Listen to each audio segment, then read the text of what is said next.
Au niveau de l'autorité pour le désarmement, la démobilisation et la réintégration ADDR, les choses vont plutôt bien selon le directeur général Fidel Sarasoro qui recevait dans les locaux de l'ADDR le ministre chargé de la Défense Paul Kofi Kofi. Sur le point de la situation, Fidel Sarasoro a réaffirmé qu'à ce jour, le taux d'exécution est à peu près de 50% d'ex-combattants réinsérés et que l'objectif assigné par le Conseil national de sécurité et le président de la République est de finaliser le processus de DDR d'ici fin juin 2015. Relativement aux fausses informations qui circulent dans le milieu des ex-combattants sur le montant du filet de réintégration, le directeur général de l'ADDR donne des précisions.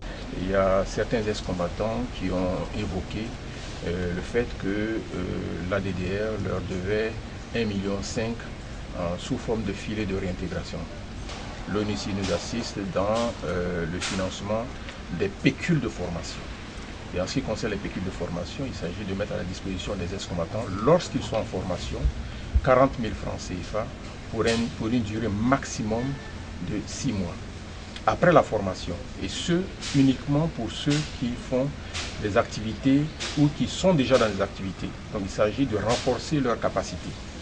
Il est prévu de leur mettre à disposition un filet de réintégration d'une valeur maximum de 800 000 francs et non 1,5 million comme certains ont voulu le faire croire. 800 000 francs. Ce montant a été fixé avec l'ensemble de nos partenaires, validé par le Conseil national de sécurité et le président de la République. Sur la question, la position du gouvernement est claire. Il n'y a pas de montant qui vaudrait 1,5 million.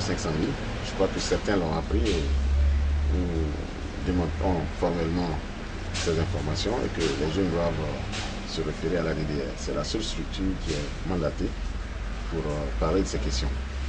Cette rencontre a permis au directeur général de l'ADDR de saluer l'appui et le soutien constant du ministre chargé de la Défense dans l'accomplissement de la mission à lui assignée par le président de la République Alassane Ouattara et le gouvernement de Côte d'Ivoire.